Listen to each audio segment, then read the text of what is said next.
আরে আপনি অন্ধ নাকি? দিলেন তো আমার ড্রেসটা নষ্ট করে। Sorry ma'am. আরে কই পালিয়ে যাচ্ছেন? থামুন বলছি। সরি ম্যাম, আমার হাতে সময় নেই একদম। আমি চললাম। কে শোনে কার কথা? আজকে সৌরভের অফিসের প্রথম দিন।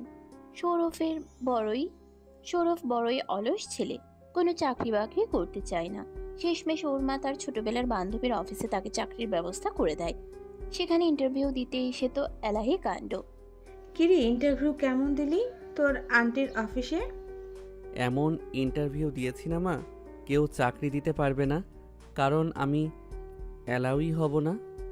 কিরে, তুই আবারও বাদরামি করেছিস? এই ছেলেকে নিয়ে আমি মহা জ্বালায় আছি। তোর একদিন কি আমার একদিন, খবর আছে তোর দ্বারা। সৌরভ তার মায়ের দৌড়ানি খাওয়ার ভয়ে নিজের রুমে গিয়ে দরজা আটকে ঘুম দেয়। পরের দিন ঘুম ভাঙলে তার মা সকালে তাকে ডাকতে থাকে। সৌরভ, জলদি ঘুম থেকে উঠে পড়। আজ দুপুর পর্যন্ত ঘুমাতে পারবি না। তোর আন্টি কল দিয়েছে, জলদি উঠে আয়। 10টা নাগাদ অফিসে যেতে হবে। সৌরভ ঘুম ঘুম চোখে অফিসের কথা শুনে ধরফর করে বিছানায় উঠে বসলো। অবাক হয়ে বলল, আমি তো ইন্টারভিউতে কিছুই উত্তর দেইনি, চাকরি হয়ে গেল কি করে? মানুষের চাকরি হলে মানুষ খুশি হয়, আর তুই নারাজ হচ্ছিস? তোকে যে উপরওয়ালা কোন মাটি দিয়ে বানিয়েছে? তুমি মজা করছো তাই না? না, একদম না। এখন জলদি রেডি হয়ে নে খেয়ে। আর হ্যাঁ, ফর্মাল ড্রেস পরবি। ও শিট, শেষমেশ আমার শান্তির ঘুমের দিন চলে গেল। তারপর সৌরভ সকালে নাস্তা করে অফিসের উদ্দেশ্যে বেরিয়ে পড়ল। অলরেডি 10টা বেজে গেছে, তাই সে খুব স্পিডে বাইক চালাচ্ছিল। আর ঠিক তখনই পাশ দিয়ে রিচি যাচ্ছিল। বাইক রাস্তায় জমে থাকা পানির উপর দিয়ে জোরে চালানোর ফলে রিচির গায়ে কাদা ছিটে ওর ড্রেসটাই খারাপ হয়ে যায়। রিচি তাকে বাইক থামাতে বললে সে থামায় না। রিচির ফোনে একটু পর তার মায়ের কল আসে।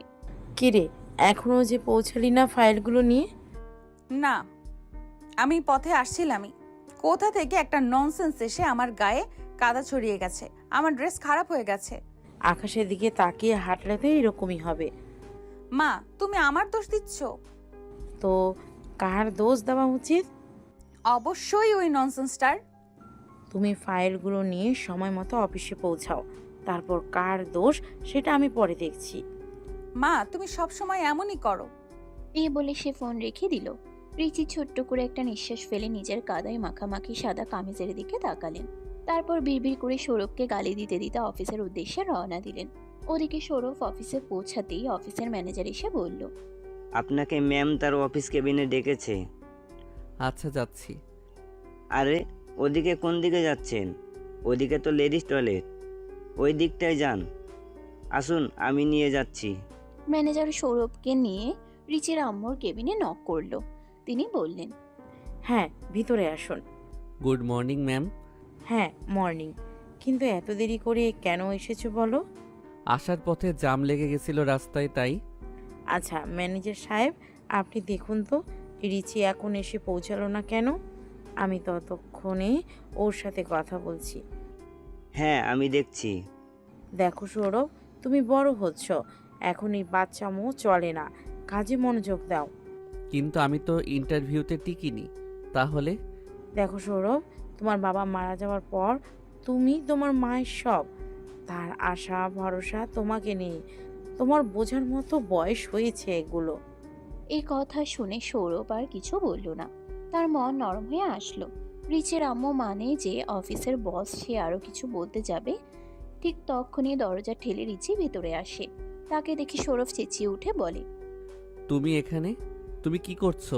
হ্যাঁ, আমার পিছু নিয়ে অফিস অবধি চলে এসেছো? What nonsense! আমি পিছু করব, তাও তোমার? আপনার জামার দাম দিয়ে দেব, সমস্যা নেই।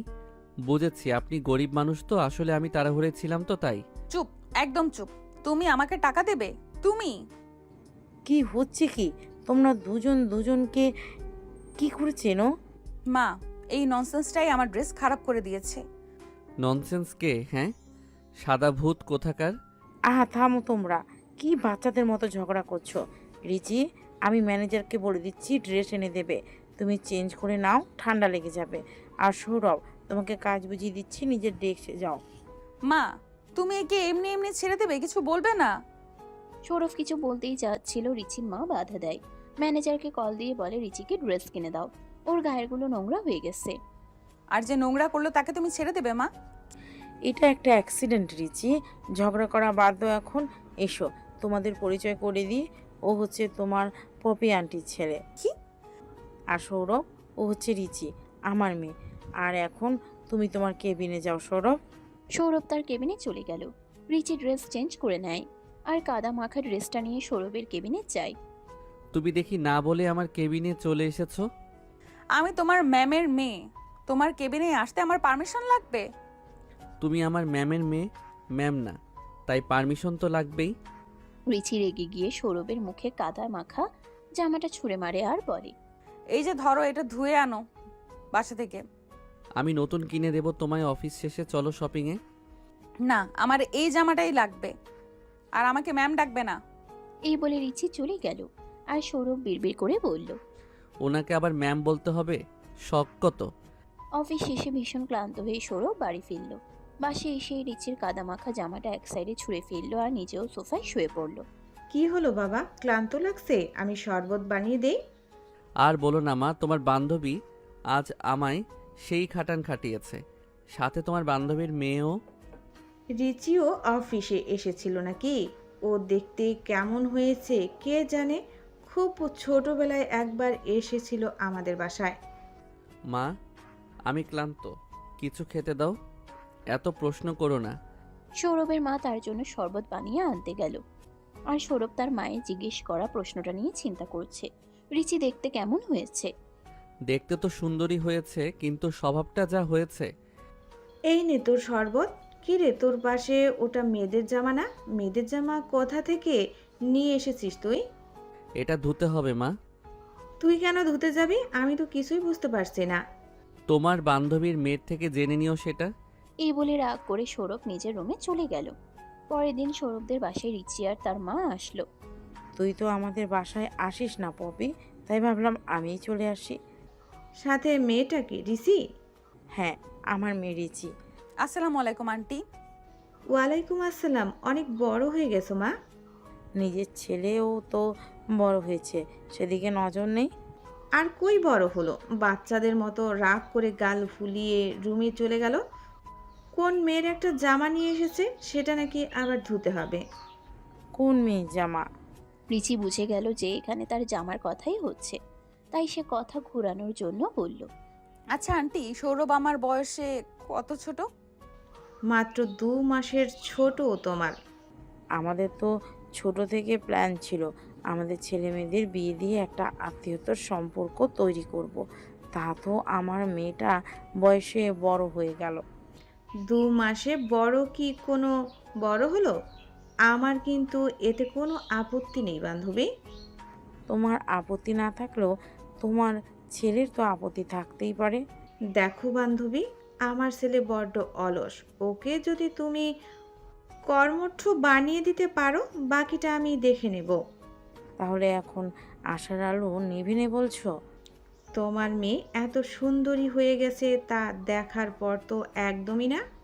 এইসব শুনে লজ্জায় রিচির গাল লাল হয়ে গেল। সে উঠে সৌরভের রুমে যেতে নিল।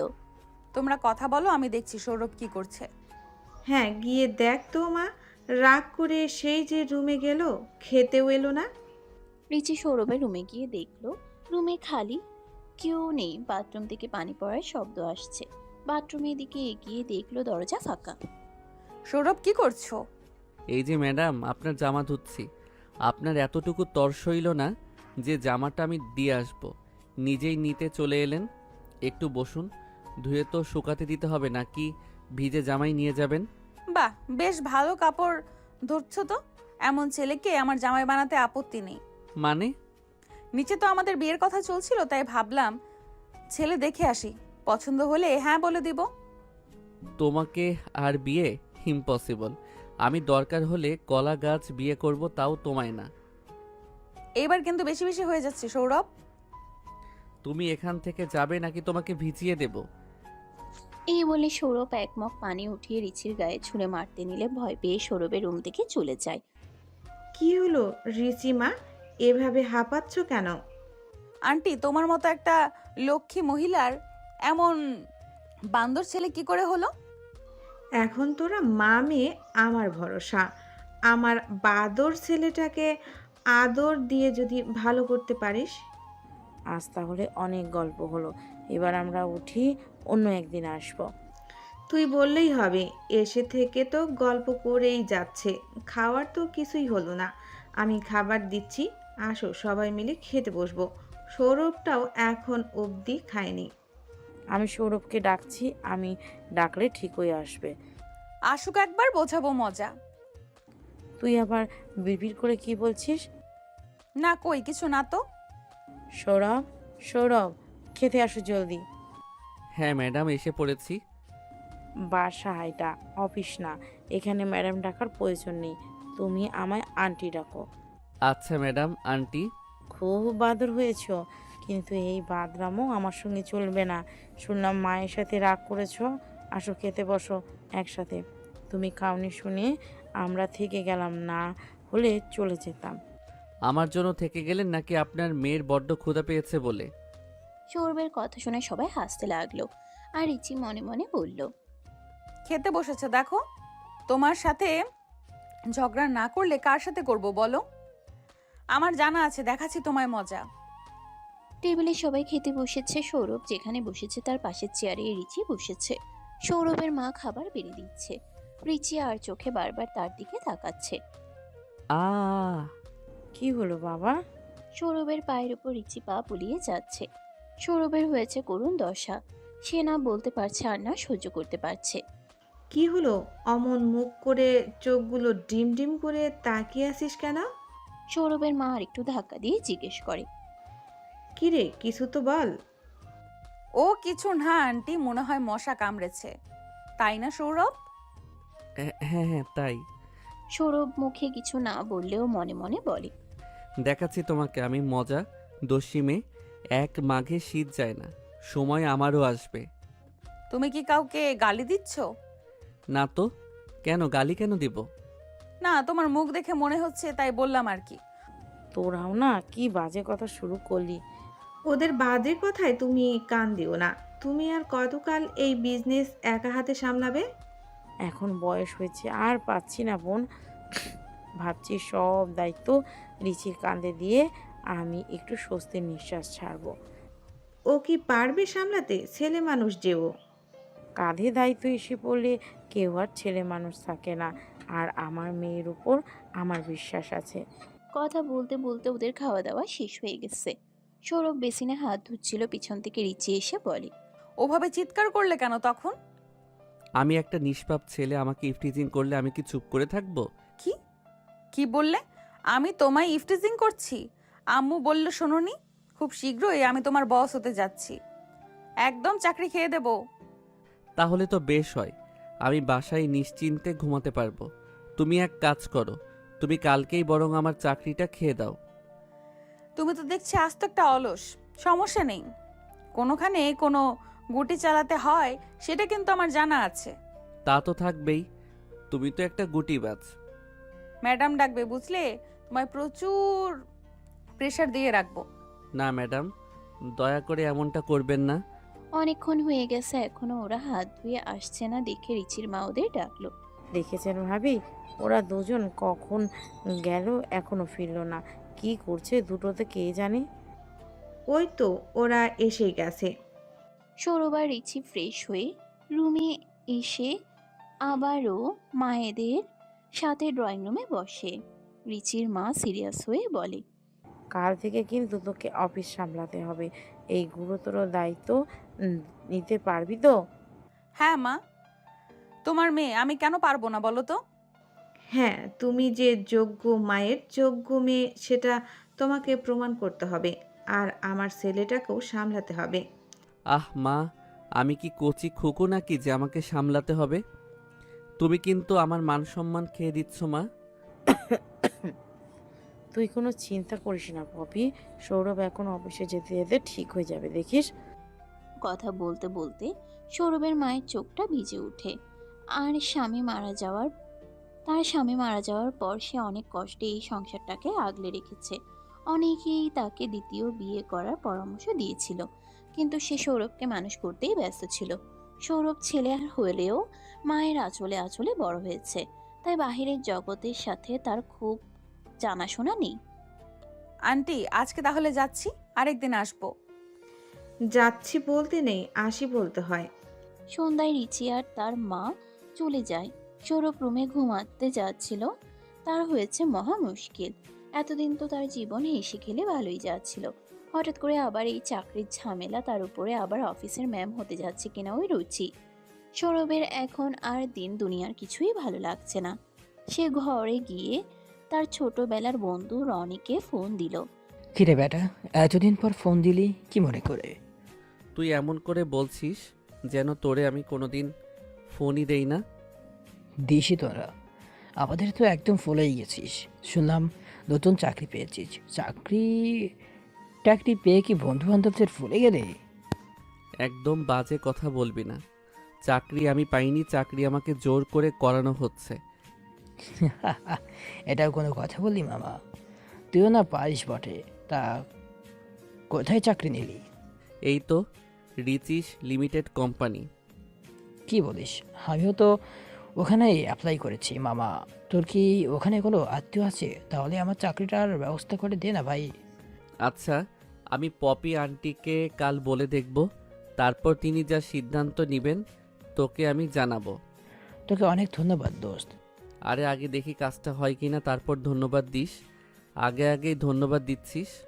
শালা তুই আর ভালো হইলি না। এত করে যে শালা ডাকিস, আমার তো বোন নেই, কি লাভ বল শালা ডেকে? সেই লাভ লোকসান পরে হিসাব হবে। তুই কিন্তু আমার ব্যাপারটা দেখিস। এখন আমি একটু ব্যস্ত আছি, পরে তোকে আবার কল করব। ওকে দোস্ত। রনির সাথে কথা বলা শেষ করে সৌরভ ঘুমিয়ে পড়ে। পরের দিন সকাল সকাল সৌরভকে তার মা ঘুম থেকে টেনে তোলে। তাড়াহুড়ো করে সে অফিসে যায়। অফিসে গিয়ে সে রনির চাকরির জন্য ম্যামের সাথে কথা বলতে যায়। সেখানে রিচিও ছিল। ম্যাডাম আসবো? এসে গেছে বাদরটা। কোথাও কোনো সমস্যা হচ্ছে আমাকে জানাও। না মানে আরে এত না মানে এইসব বাদ দিয়ে এখন আসল কথাটা কি সেটা বলে ফেলো। আমার কলেজের এক বন্ধু, ও এই কোম্পানিতে চাকরির জন্য ইন্টারভিউ দিয়েছিল। যদি একটু আচ্ছা বুঝেছি, ছেলেটার নাম কি রনি? হ্যাঁ, আপনি কি করে বুঝতে পারলেন? ছেলেটার যোগ্যতা আছে আমি বুঝেছি, কারণ তুমি তো সবসময় ভালো ছেলেদের সাথেই চলাফেরা করতে। ভালো ছেলেদের সাথে চলে, নিজের তো আর ভালো হতে পারলে না। সৌরভ রিচির কানের কাছে মুখ নিয়ে কিছুটা ঝুঁকে গিয়ে বলে, আমি কিন্তু একটা পোড়া পোড়া গন্ধ পাচ্ছি। আপনি কি পাচ্ছেন? গন্ধটা কোথা থেকে আসছে বলুন তো ম্যাডাম। স্টুপিড। যদিও উপরে উপরে রিচি সৌরভকে মেখিয়ে রাগ দেখায়, কিন্তু মনে মনে সে বলে, এই ব্লু শার্টটাতে ওকে খুব মানিয়েছে। সৌরভ, তুমি তোমার কাজ করো মন দিয়ে। একটু পর সবাইকে সেমিনারে ডাকা হবে, চলে এসো কিন্তু। আজকে আমি কিছু গুরুত্বপূর্ণ ঘোষণা দেব। আচ্ছা ম্যাডাম। সৌরভ কেবিনে বসেছিল। একটু পর সবাইকে সেমিনারে ডাকা হয়। অফিসের সবাই সেমিনারে উপস্থিত হলে পপি তাদের উদ্দেশ্যে বক্তব্য দেওয়া শুরু করে। আজকে আমি আপনাদের সাথে একটা গুরুত্বপূর্ণ কথা আলোচনা করতে চাই। আমি অনেক দিন ধরে এই ব্যবসা সামলে আসছি। আপনারা জানেন আমার স্বামীর ও বিদেশে বিজনেস আছে, কিন্তু আমার ছোট থেকে যে ছিল আমি নিজের পায়ে নিজে দাঁড়াবো। আজ আমার সকল স্বপ্ন আমি পূরণ করতে পেরেছি। এখন শুধু আমি চাই আমার মেয়ে রিচি এই দায়িত্ব নিক। আপনারা কি আমার সিদ্ধান্তের সাথে একমত? কোনো আপত্তি আছে কারো? এই অফিসের প্রায় সবাই রিচিকে চেনে, তাই তারা কেউ পপির এই সিদ্ধান্তে বাধা দেয় না, বরং মেনে নেয়। আমি আরও একটা ঘোষণা দিতে চাচ্ছি, তা হলো আমি সৌরভেরও পদোন্নতি চাচ্ছি। সৌরভ আজ থেকে এই অফিসের সিনিয়র অফিসার। পপি যে এখন ঠিক এই কথা বলবে সেটা কেউই বুঝে উঠতে পারেনি। সৌরভ নিজেও খুব অবাক হয়। এখানে কি হচ্ছে কিছুই সে বুঝে উঠতে পারে না। সৌরভ রিচির পাশেই দাঁড়িয়েছিল। সে কিছুটা ঝুঁকে এসে রিচির কাছে জিজ্ঞেস করে, এখানে কি হচ্ছে তুমি কি কিছু বুঝতে পারছো? হ্যাঁ, আমি হচ্ছে এই অফিসের বস আর তুমি হচ্ছে আমার পার্সোনাল অ্যাসিস্ট্যান্ট। পপি সেদিনে অফিস থেকে অফিসিয়ালি বিদায় নিল। পরের দিন অফিসে এসে সৌরভ একদম সারপ্রাইজ হয়ে গেল। আরে ওটা কে দাঁড়িয়ে আছে? রনি না? দোস্ত তোকে অসংখ্য ধন্যবাদ। তুই যে কোথায় আমার জন্য কত উপকার একটা কাজ করলি তা বলে বসাতে পারবো না। বল তুই আজকে কি খেতে চাস, আমি আজকে তোকে ট্রিট দিব। আরে ভাই ব্রাদারদের হেল্প করতে আবার টাকা লাগে নাকি? আমার কোনো ট্রিটের দরকার নেই। রনি হ্যান্ডসাম ছেলে, তোমার এখন ভালো চাকরি আছে, শুধু দরকার একটা ভালো বউয়ের। এটা তো ঠিক বলেছিস, এখন একটা ভালো বউ খুঁজে দেখি চল, যদি একটা সুন্দরী মেয়ে পাই। সৌরভের কাছে মিশু নামের একটা মেয়ে এগিয়ে আসলো। মেয়েটা এই অফিসেই কাজ করে অনেক দিন ধরে। সৌরভের সাথে এর আগেও তার দেখা হয়েছে, কিন্তু কখনো কথা হয়নি। সত্যি বলতে মিশুর কাছে সৌরভকে ভালো লাগতে শুরু করেছে। লাগবেই বা না কেন, সৌরভ তো দেখতে বেশ সুন্দর এক ছেলে। যেমনই তার গায়ের রং তেমনই তার fitness. Congratulation Sourav sir. Sir কেন ডাকতেছো? পপি ম্যাম তো আপনাকে ম্যানেজারের উপরে আসনে বসিয়ে গেলেন। দেখো সৌরভ, সুন্দরী মেয়েদের মুখে সার ডাক শুনতে চান না, তুমি বরং ওনাকে ভাইয়া বলে ডাকো। হারামি কোথাকার! এই শোনো, তুমি আমাকে নাম ধরে ডেকো কেমন? মিশু এই কথাটা শুনে কিছুটা লজ্জা পেল, আরও অনেকটা খুশিও হলো। আর এই সব কিছু দেখছিল রিচি। সে ভিতরে ভিতরে রাগে ফুঁসছিল। একটু সামনে এগিয়ে গিয়ে সে সৌরভকে ডাক দেয়। সৌরভ, তোমার সাথে কথা ছিল, এখন আমার কেবিনে ফাইল নিয়ে চলে আসো। আর মিশু, তুমি ওখানে কি করছো? তোমার ফাইলগুলো কি রেডি হয়ে গেছে? মায়ের ছুটি হয়ে গেছে দেখে ভেবো না তোমাদের ছুটি হয়ে গেছে। কাজে মন দাও ঠিক করে। আসসালামু আলাইকুম ম্যাম। তোমাকে তো ঠিক চিনতে পারলাম না, তুমি কে? কালকে তোমার সামনে বসেই তো ওর কথা ম্যাডামের কাছে বলছিলাম। আমাকে তুমি করে কেন ডাকছো? আমাকে ম্যাম বলে ডাকবে। তোমাকে তো আমি আগেও বলেছি, এটা তোমার লাস্ট ওয়ার্নিং। সরি ম্যাম, ওর ভুল হয়ে গেছে, আর হবে না। ও আজ থেকে ভালো ছেলে হয়ে থাকবে।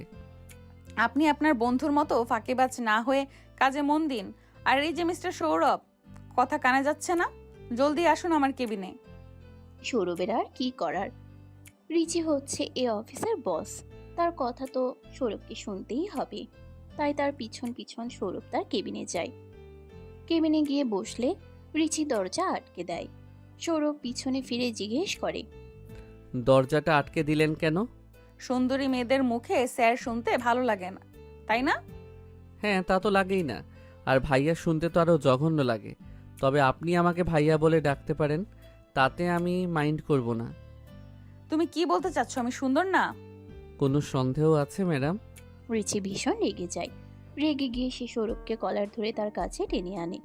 রিচি এমন কিছু করবে তা সৌরভ ভাবতে পারেনি, তাই হঠাৎ করে সে একটু হকচকিয়ে যায়। এই কি করছো তুমি? হ্যাঁ, তোকে যদি আর দেখেছি কখনো মিশুর আশেপাশে, তাহলে তোর একদিন কি আমার যতদিন লাগে। সৌরভ গাল ফুলিয়ে মেকি ভাব দেখিয়ে বলে, দেখুন ম্যাডাম, আমরা গরিব হতে পারি, তাই হয়তো আমাদের দিয়ে আপনার অফিসে অনেক কাজ করিয়ে নিতে পারেন, কিন্তু পার্সোনাল লাইফে হস্তান্তর করতে পারেন না। পার্সোনাল দেখাচ্ছি আমি তোমাকে পার্সোনাল। সৌরভকে আর কিছু বলতে না দিয়ে রিচি তার ঠোঁটে চুমো খায়। সৌরভ বড় বড় চোখ করে তার দিকে তাকিয়ে থাকে। রিচি সৌরভের ঠোঁট ছেড়ে একটু দূরে গিয়ে দাঁড়ায়।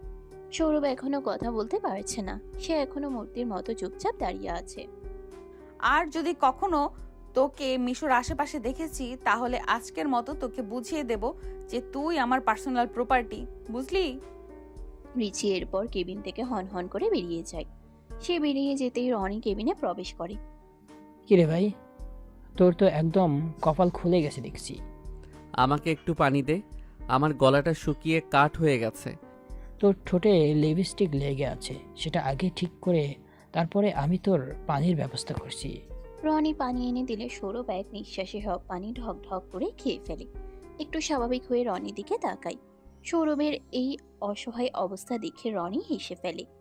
এদিকে আমার জান বেরিয়ে যাচ্ছে আর তুই হাসছিস? তুই শালা বন্ধু না শত্রু? ম্যাডামের দিলে তোর জন্য প্রেম কবে থেকে তাই বল? আমি তো আজকে জানলাম, তোকে কি করে বলবো? আমি তো ম্যাডামের কাছে এসেছিলাম ফাইল নিয়ে, তারপর দরজা খুলেই তোর এই করুণ অবস্থা দেখতে পাবো এটা আমি স্বপ্নেও ভাবি নাই। এই বলেই রনি অট্টহাসিতে ফেটে পড়ে। রনি রিচির টেবিলে ফাইল রেখে চলে যায়। সৌরভেরও কাজে আর মন বসছিল না কোনোভাবেই, তাই সেও অফিস থেকে বাড়ি চলে আসে। এসে সে যে রুমে ঢুকেছে, তারপর থেকে আর রুম থেকে বের হয়নি সৌরভ। সন্ধ্যার পর হঠাৎ ফোনের রিংটোনে তার ঘুম ভাঙে। ঘুম ঘুম চোখে ফোন তুলে কানে ধরলে ওপাশ থেকে একটা মেয়েলি কণ্ঠ ভেসে আসে। সৌরভ মুহূর্তেই ধরফর করে উঠে। এই কণ্ঠ তো তার চেনা, এটা তো রিচির কণ্ঠ। চট করেই সৌরভের মাথায় একটা শয়তানি বুদ্ধি আসলো। সে রিচিকে না চেনার ভান করে বলল, মিশু, বেবি তুমি আমাকে এত মিস করছো? আগে বলবে না? আমি এক্ষুনি আসছি তোমার সাথে দেখা করতে। ঘুমের ঘোরে ওই ডাইনির নাম নিচ্ছিস? তোকে তো আমি দেখে নেব। আজকের ডোজ হয়নি তোর, তাই না? ও মা, মিশু তুমি না এটা? বাবারে, এই কণ্ঠ শুনে ভয় পেয়ে গেছি। ও আচ্ছা, আমি স্বপ্ন দেখছিলাম তাহলে। তোকে আমি খুন করব। কি আর করার, অফিসের সিনিয়র আপুর হাতে খুন হতে হবে। তাও ভালো, তার প্রেমে তো আর শহীদ হতে হচ্ছে না। কেন? আমার প্রেমে কেন শহীদ হতে পারছিস না? সরি ম্যাডাম, আমি শুধু সুন্দরীদের প্রেমে শহীদ হই। আমি সুন্দরী নই? ছি ছি, অমন নাক বোচা মেয়ে আমার সুন্দর হয় কি করে? তুই আয় না অফিসে কালকে, আমি মেরে তোর নাক বোচা করে দেব। নিজে খুব সুন্দর, তাই না? অবশ্যই, হ্যাঁ। দেখো না কত হ্যান্ডসাম ড্যাশিং ছেলে আমি। সব মেয়েরাই পাগল আমার জন্য। তো এই খুশিতে কি তুমি খাওয়া দাওয়া বন্ধ করে রাখছো? তুমি কি করে জানলে যে আমি বাসায় এসে খাইনি? আম্মু বলেছে, তাই না? এই মাটাও না ঘরের কথা বাইরের মানুষকে বলে।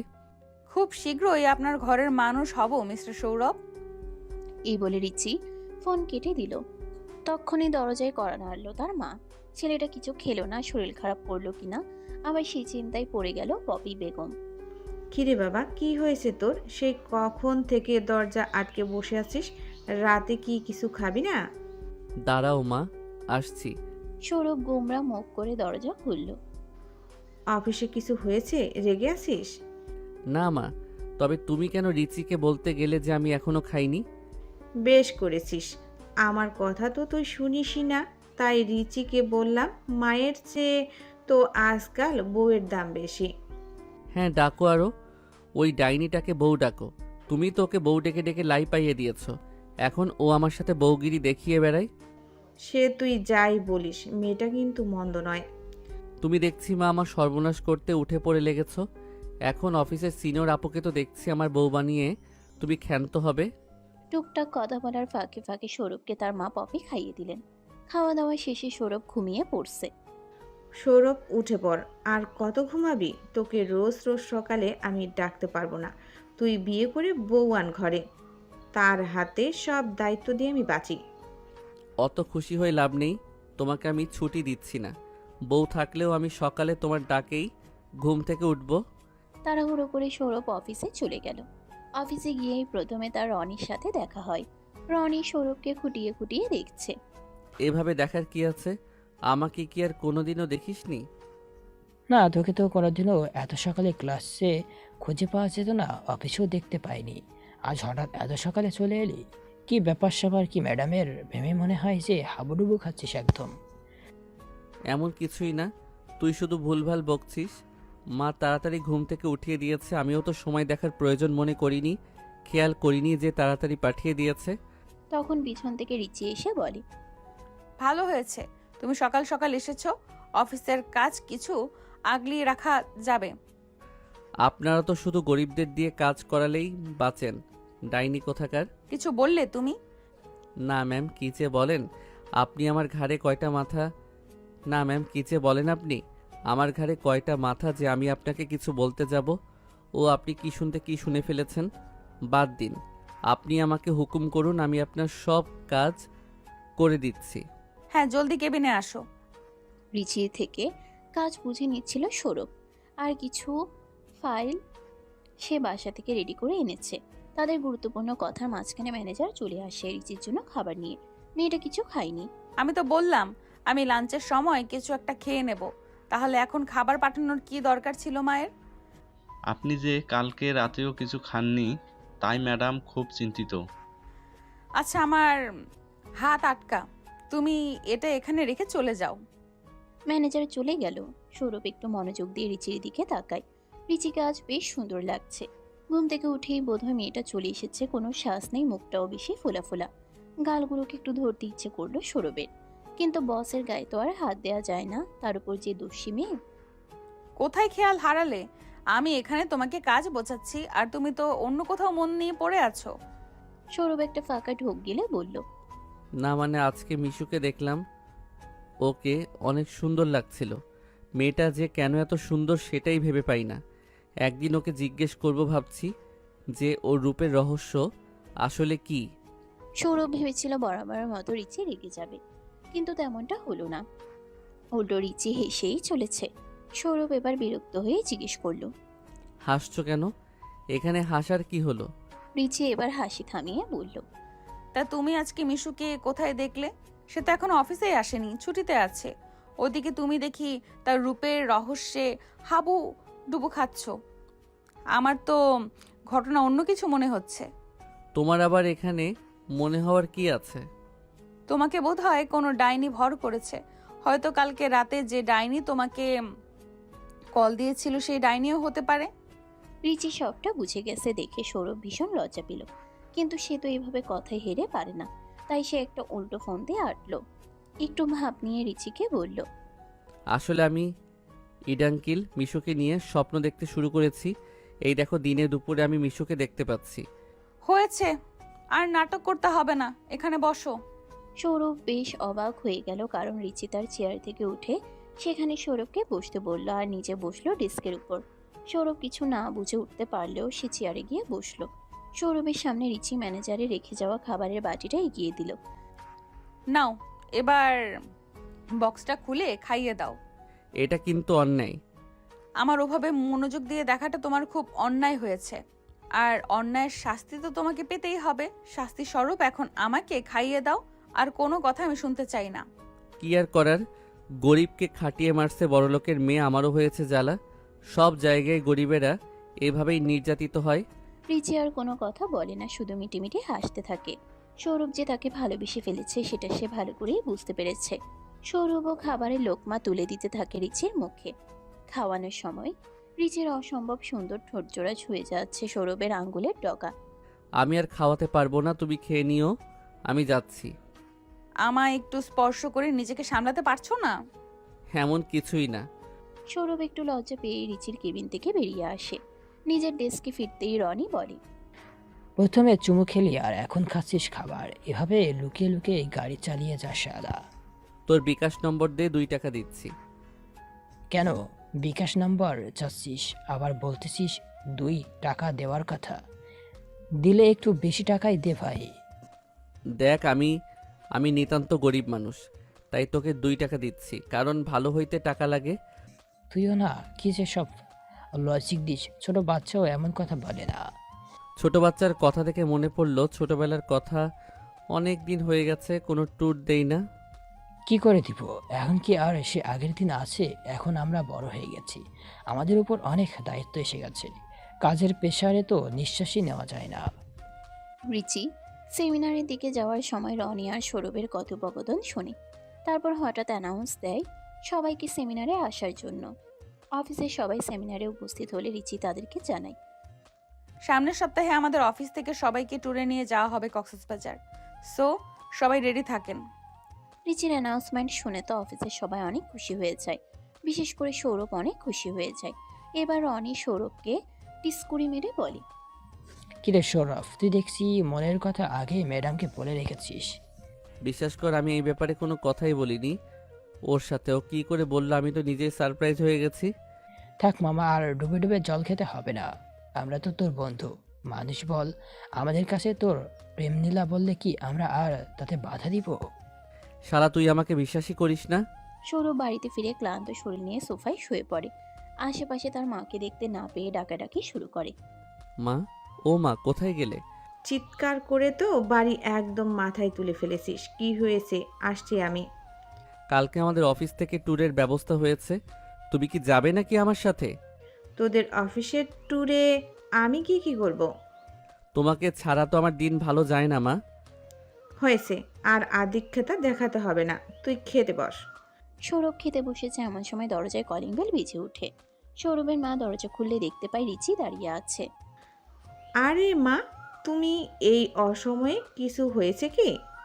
খাবার সময় ডাইনি এসে গেছে, হয়েছে আমার আর খাওয়া। ডাইনি আবার খাবার নিয়ে এসেছে? শুধু মায়ের রান্না খেলেই হবে নাকি? একটু ডাইনির রান্নাও খাও। তুমিও বসে পড়ো খেতে।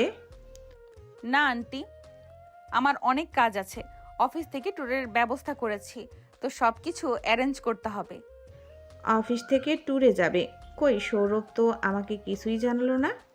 আরে মাত্র তো খেতে বসলাম। এখন খেতে বসে তো জানাতাম মা। তার আগেই তো ম্যাডাম এসে পড়েছে। তুই আর কথা ঘোরাস না। আমি খেয়াল করেছি কিছুদিন ধরে তুই আমার কাছে কোনো কথা শেয়ার করছিস না। সত্যি করে বলতো, তুই কি কোনো মেয়ের চক্করে আছিস? আরে সৌরভ, তুমি আন্টিকে বলনি? আন্টি, আপনার ছেলে তো আজকাল শয়নের স্বপনে মেয়েদের দেখছে। একদম বাজে কথা বলবে না বলছি। মা, এমন কিছুই না। আমি তোমার পছন্দ করা মেয়েই বিয়ে করব। হ্যাঁ, তোর জন্য আমি গ্রামের মেট্রিক ফেল করা মেয়ে নিয়ে আসব। মা, সৌরভ আর কোনো কথা বলল না, মুখ ফুলিয়ে খেতে শুরু করলো। রিচি তাদের বিদায় দিয়ে চলে গেল। সৌরভের মা পপি বেগম তার খুব প্রশংসা করলো। সৌরভ আজ জলদি ঘুমোতে গেল। সকালে উঠেই আবার ট্যুরে যেতে হবে। বাবা, সাবধানে যাস। আর সেখানে গিয়ে একদম বাথরুমও করবি না। রিচির কিন্তু হাতে এখন অনেক কাজ, ওকে একদম ডিস্টার্ব করবি না। আমার তো দেখছি ঘরের শত্রু বিভীষণ। তুমি আমার খোঁজ নিচ্ছ। এখন তোমার বান্ধবীর মেয়ের, বাহ, দারুণ মা। মায়ের সাথে রাগ করে লাভ আছে? আল্লাহর নাম নিয়ে বের হ। সৌরভ আর কথা বাড়ায় না, তার দেরি হয়ে যাচ্ছে। ট্যাক্সি নিয়ে সৌরভ ট্রাভেল বাসের কাছে পৌঁছে যায়। সবাই বাসে চড়ে বসেছে। জানালার ফাঁকা দিয়ে একজোড়া চোখ সৌরভকে দেখছিল। হঠাৎ সৌরভের চোখে চোখ পড়ে রিচির। বাসে উঠে সৌরভ রিচির পাশে বসতেই যাবে, তখন কোথা থেকে মিশু এসে বসে পড়ে সেখানে। মিশু একটু গলা নামিয়ে বলে, সৌরভ, আমি আপনার জন্য জায়গা রেখেছি, আসুন আমার কাছে বসবেন। কিন্তু রাগে রিচির সুস্থ থাকে। আপনি কি ম্যাডামের পাশে বসে বোরিং একটা জার্নি করতে চাইছেন নাকি? না না, তা তো একদমই না। চলো সিটে গিয়ে বসি তাহলে। রাগে রিচি ফুঁসতে থাকে, কিন্তু বাহির থেকে একদম পাথরের মতো বসে থাকে। সে কিছুই বলে না। মিশু মেয়েটা দিন দিন খুব বেড়ে যাচ্ছে। সবকিছু বুঝেও না বোঝার ভান করছে। আমরা কোথায় যাচ্ছি? কেন, তুমি জানো না? না, আমি তো ছুটিতে ছিলাম।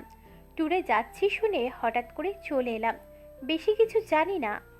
কক্সবাজার যাওয়ার কথা ছিল, কিন্তু সিদ্ধান্ত বদলে এখন বোধহয় আমরা বান্দরবান যাচ্ছি। সে কি? বান্দারবন কেন যাব আমরা? আমি বাদর খুব ভয় পাই। যদি সেখানকার বাদররা আমার উপর বা অন্য কারোর উপর অ্যাটাক করে? সৌরভ মিশুর কথায় হো হো করে হেসে ফেলল। রিচির সেই হাসির শব্দে তিলবৃত্তি জ্বলে গেল। না, যেটাই হোক এই মিশুকে জব্দ করতে হবে। আরে বান্দরবানি বাদর থাকে না, অনেক গাছপালা থাকে, উঁচু উঁচু পাহাড় থাকে। তবে হ্যাঁ, বাদরের অভাব পূরণ করতে তো আমরা যাচ্ছি। তুমিও না সৌরভ, বেশি কথা বলছো। সৌরভ মুচকি হাসে, আর কথা বাড়ায় না। পথে মিশু অনেকবার জানালা দিয়ে প্রকৃতিকে দেখে উৎফুল্ল হয়। মাঝে মাঝে সৌরভকেও দিকে দেখায়। বেশ কিছুক্ষণ চলার পর মিশু ঘুমিয়ে পড়ে সৌরভের কাঁধে। রিচি সবকিছু লক্ষ্য করছিল আর ভিতরে ভিতরে রাগে ফুঁসছিল। ফোনে মেসেজ এসেছে, কিন্তু চেক করতে পারছি না আমি, নড়লে তো মেয়েটার ঘুম ভেঙে যাবে। তোমার ফোনে বোধহয় মেসেজ এসেছে সৌরভ।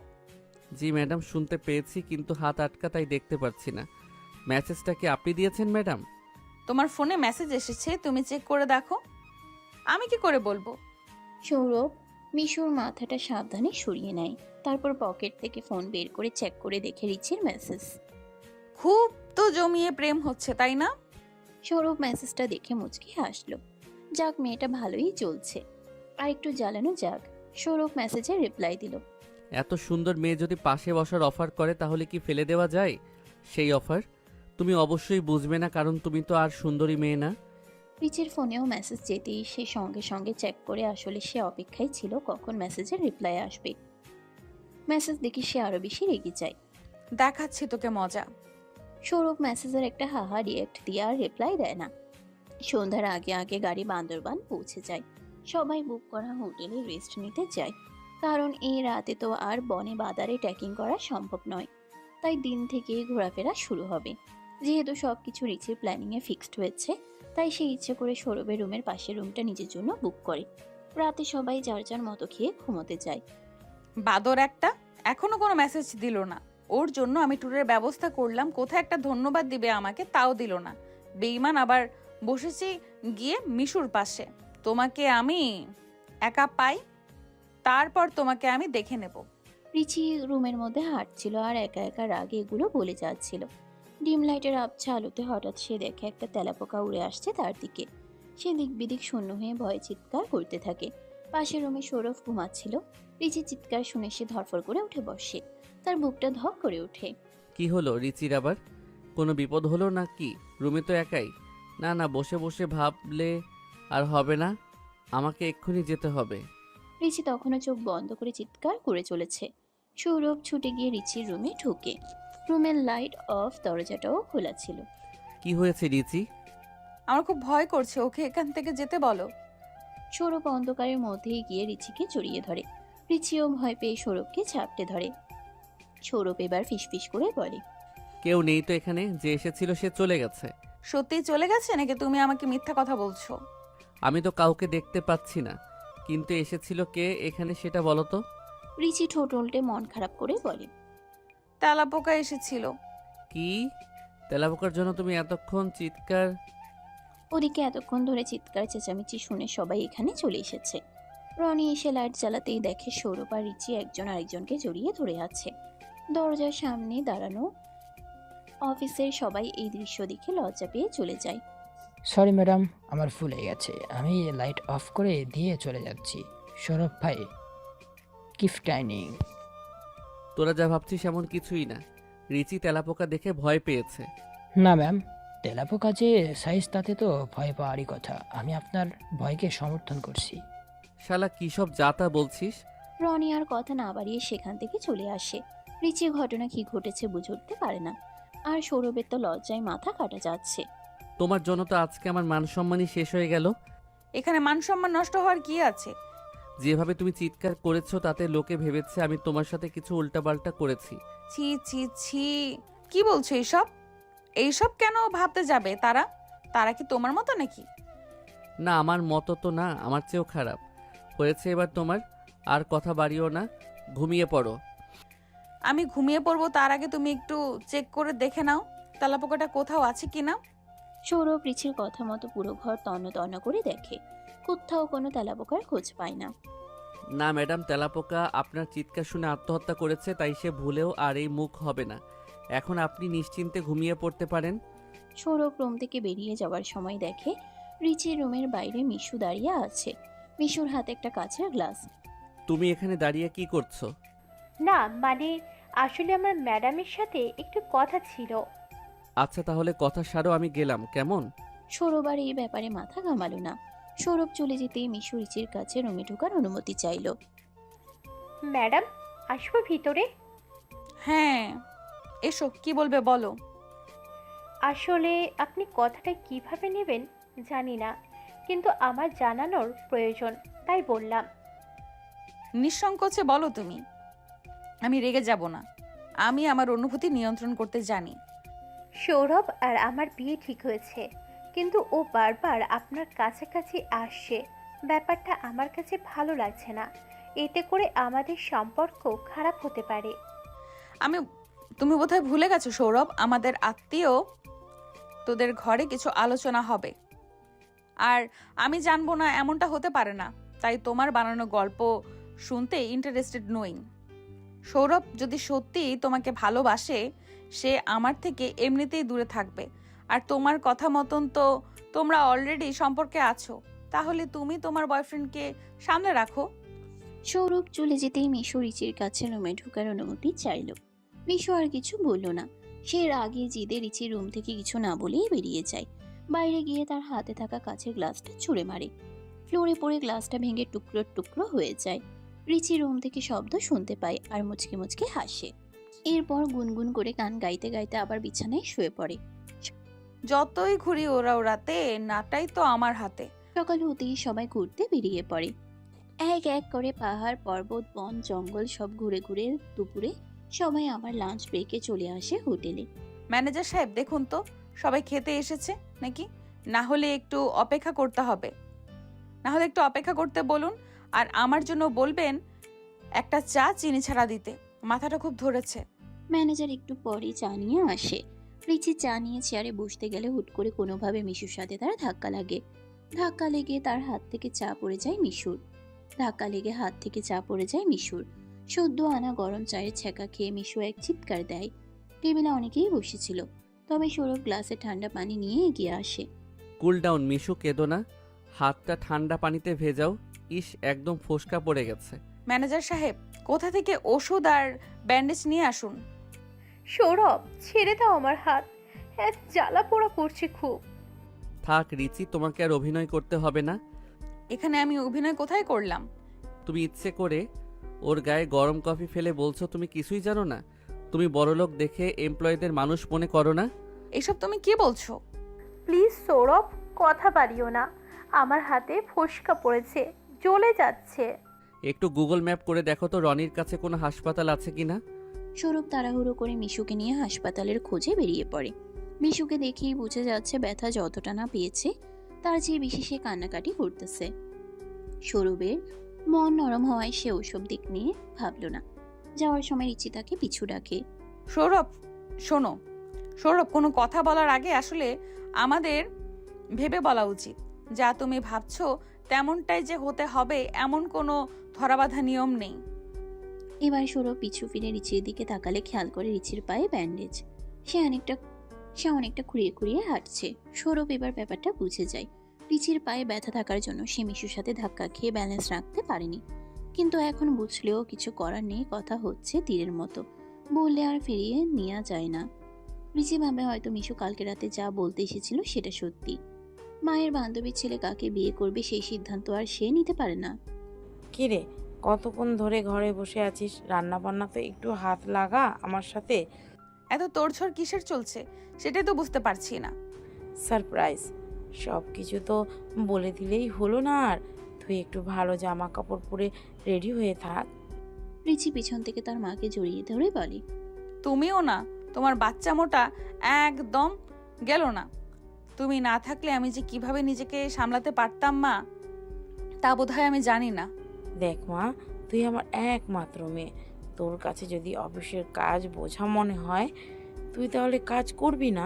চুপ করো তো তুমি। এমন কিছুই না। তোমার মেয়ে দায়িত্ব নিতে ভয় পায় না। এতটুকু অনেক কাজ করেছো, গিয়ে এখন রেস্ট নাও। আমি রান্না সামলাচ্ছি। রান্না তো প্রায় হয়ে এসেছে, তুই একটু শুধু খাবারগুলো গুছিয়ে রাখ, আমি গোসলে যাই, কেমন? ও তুমি চিন্তা করো না, আমি সামলে নেব। রিচি হাতের কাজ সেরে রুমে রেস্ট নিতে চলে যায়। ফোনটা নিয়ে এমনিতেই চ্যাট লিস্ট ঘাটাঘাটি করছিল। কিছুটা নিচে যেতেই সৌরভের কনভারসেশন দেখে রিচির মেজাজ বিগড়ে যায়। সেই দিনের পর থেকে সৌরভকে সে সব জায়গা থেকে ব্লক করে দিয়েছে। অফিসেও সৌরভকে এড়িয়ে চলে রিচি। তবুও যদি কোনো দরকার পড়ে ম্যানেজারকে পাঠিয়ে দেয়। আর মিশু চাকরি থেকে রিজাইন দিয়েছে। সৌরভ রিচিকে সরি বলতে চাইলেও সেই সুযোগটা আর হয়ে উঠছে না। আমার মেয়ে ফোন হাতে কি করছে? রিচি চমকে দরজার দিকে তাকিয়ে থ হয়ে গেল। সে বিশ্বাসই করতে পারছে না নিজের চোখকে। তার বাবা দাঁড়িয়ে আছে তার দরজায়। সে কি চোখে ভুল দেখছে? রিচি পিছনে তাকিয়ে দেখে তার মাও রেডি হয়ে দাঁড়িয়ে আছে। এবার রিচি একটু মেকি রাগ দেখিয়ে বলে, মা, তাহলে তুমি আমাকে ফ্রেশ হওয়ার বাহানা দিয়ে তোমার আশিক দিওয়ানাকে আনতে গিয়েছিলে, তাই না?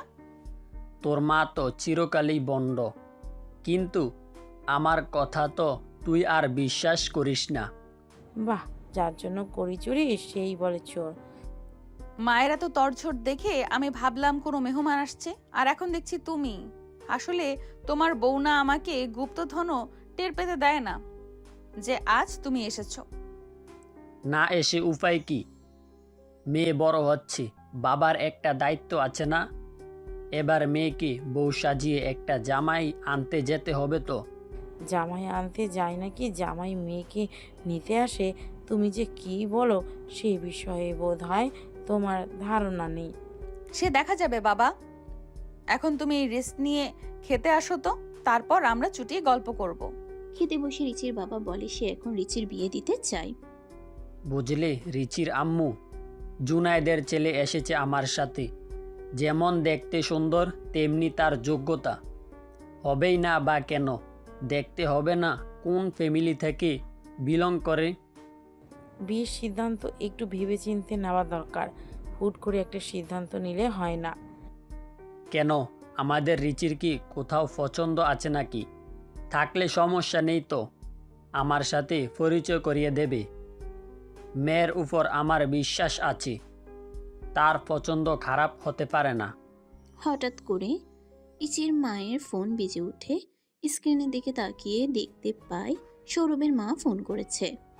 রিচির মা জিজ্ঞাসু দৃষ্টিতে একবার রিচির দিকে তাকায়। রিচি খাবার ছেড়ে উঠে চলে যায়। রিচির বাবা মেয়ের এই কাণ্ডে একটু অবাক হয়। আর খাবার রেখে উঠে যাচ্ছিস কেন? শরীর খারাপ করছে নাকি? হ্যাঁ, হঠাৎ করে মাথাটা একটু চক্কর দিয়ে উঠলো। আমি রুমে যাচ্ছি মা। রিচির মা সৌরভের মায়ের ফোন রিসিভ করে সে বলে, অনেক দিন হয়ে গেছে রিসি আমাদের বাড়ি আসছে না, ওর কি কিছু হয়েছে? না, আসলে অফিসে কাজের এত প্রেশার, তার উপর এখন ওর বাবা এসেছে বাসায়, ওর বিয়ের কথাবার্তা চলছে, তাই মেয়েটা একটু ব্যস্ত আছে। বাসায় সৌরভের মায়ের পাশে সৌরভও বসেছিল, কারণ সে কিছুতেই রিচির সাথে যোগাযোগ করতে পারছিল না। ভেবেছিল হয়তো তার মায়ের কাছ থেকে কিছু একটা খবর পাবে, তাই বলে যে একদম রিচির বিয়ের খবর পাবে এটা সৌরভ বুঝতে পারেনি। রিচির তার উপরে এতই অভিমান জমেছে যে সে অন্য জায়গায় বিয়ে করে ফেলছে।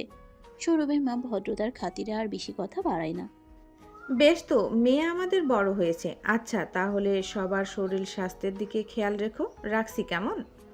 বিয়ের বিষয়ে কথা পাকা হয়নি, যখন সব কিছু চূড়ান্ত হবে আমি তোমাকে অবশ্যই জানাবো। আর শোন, তোর ভাইয়া এসেছে, বেড়াতে আসিস। সৌরভের মা আর কথা বাড়ালো না। ফোন লাউড স্পিকার দেওয়া আছে, তার ছেলের মলিন মুখের দিকে আর তাকাতে পারছে না। সৌরভ মুখ ভার করে নিচে রুমে গিয়ে দরজা বন্ধ করে দিল। সে কি করবে কিছুই ভেবে পাচ্ছে না।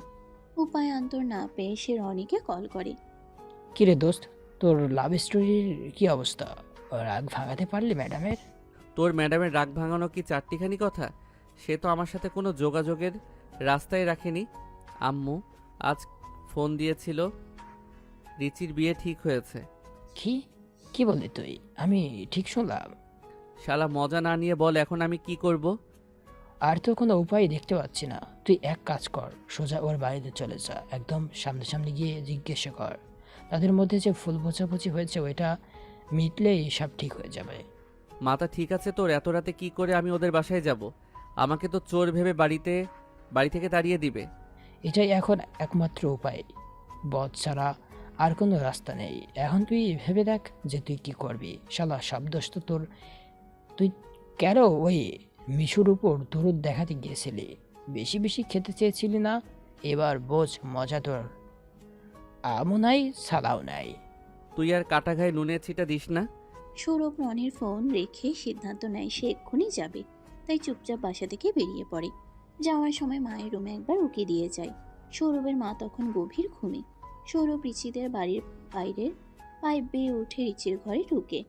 একটু ভ্যাপসা গরম পড়ায় রিচি জানালা খুলে ঘুমিয়েছে।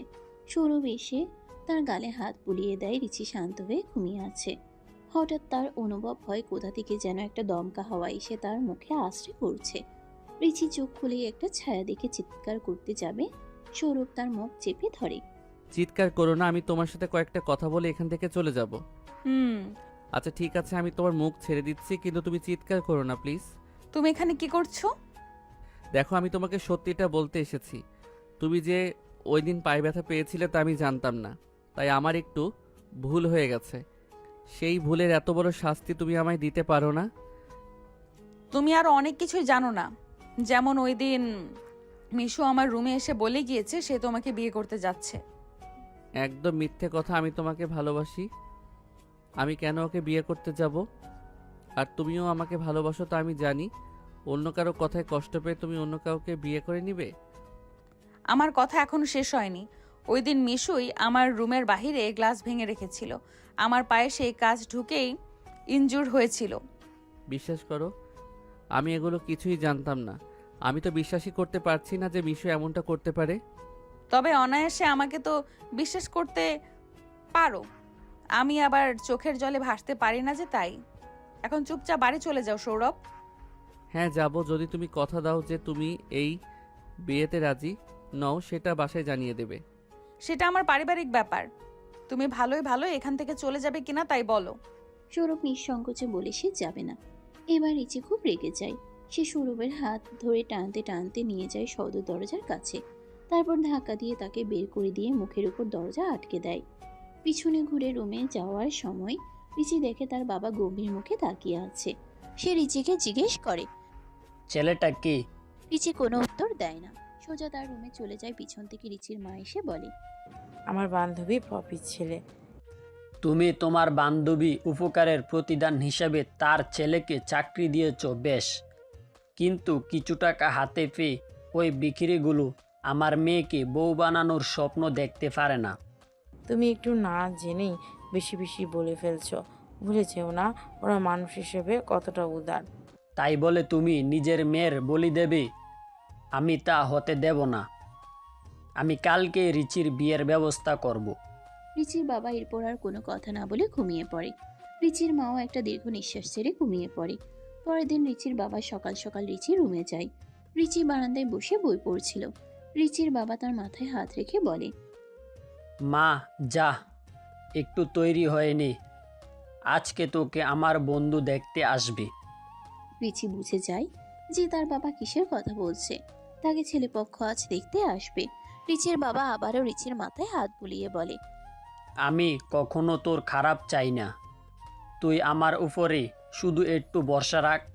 রিচির বুক ফেটে যাচ্ছে, কিন্তু সে কোনো রিয়াকশন দিচ্ছে না। রিচি বরাবরই খুবই স্ট্রং একটা মেয়ে। সে বাবার কথা মতো শাড়ি পরে সেজেগুজে বসে অপেক্ষা করতে থাকে। রিচির মা তাকে ডাকতে আসলে সে রিচিকে বলে, তুই কিন্তু এখন আর ছোট শিশু নেই, তাই তো সিদ্ধান্ত তোকেই নিতে হবে। যা মনে চাচ্ছে না তা নিজের উপর চাপিয়ে দিস না।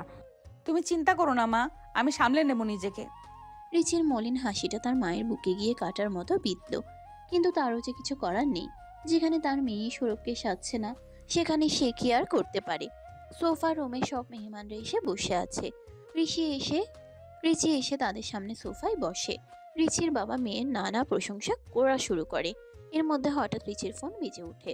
প্রথমে সে ফোন সাইলেন্ট করে রাখলেও পরে লাগাতার এতগুলো কল আসে তার মনে হয় ফোনটা। রিচি রনির ফোন রিসিভ করতেই রনি ব্যস্ত গলায় বলে, ম্যাডাম, সৌরভ কাল রাতে ট্রাকের সাথে ধাক্কা খেয়ে অ্যাক্সিডেন্ট করেছে। ওর অবস্থা খুবই খারাপ, আন্টিও অসুস্থ হয়ে যাচ্ছে। আপনি যদি এই সময় একটু ওদের পাশে থাকতেন। কি বলছো এসব? আমি এক্ষুনি আসছি। কিন্তু এখনো তো তুমি ব্যস্ত, অন্য কাউকে কাজটা সামলাতে বলো মা। সরি বাবা, সরি আঙ্কেল, আমাকে যেতেই হবে এখান থেকে। এখানে একজনের জীবনের ব্যাপার, এতটা নিষ্ঠুর আমি হতে পারি না বাবা। রিচি আর কোনো কথা না বলে দৌড়ে চলে যায় হাসপাতালে। সৌরভের মা বেঞ্চিতেই বসেছিল। সে রিচিকে দেখে কান্নায় ভেঙে পড়ে। রিচি জিজ্ঞেস করে, আন্টি এসব কি করে হলো? রাতে না বলে বেরিয়েছিল। আমাকে আমি কি করে বোঝাবো মনকে বলো? ছেলেটা আমার বড্ড ভালোবাসে তোমাকে। আমি পারলাম না, তোমার বাসায় জানাতে পারলাম না। সামনে দিয়ে ডাক্তার যাচ্ছিল। রিচি তাকে জিজ্ঞেস করে সৌরভের কি অবস্থা। ডাক্তার বলে, আপনি যেতে পারেন, কিন্তু কোনো গোলমাল করবেন না। শিওর কোন কেবিনে? ডাক্তার তাকে সৌরভের কেবিনে নিয়ে যায়। সৌরভের মুখে মাস্ক, চোখ খুলছে না সে। রিচি তার পাশে বসে আসতেই সৌরভের নাম ধরে ডাকতে থাকে। সৌরভ চোখ খুলে তাকায়। তোমায় একদম বউ বউ লাগছে রিচি। ও সরি ম্যাডাম, সিনিয়র ম্যাডাম। হ্যাঁ, 2 মাসের সিনিয়র। বিয়েটা কখন হচ্ছে তাহলে? চোখ খুলেই বাথরুমও শুরু হয়ে গেছে তোমার? জি ম্যাডাম, টাইগার জিন্দা হ্যাঁ और চাকাচাক ভি।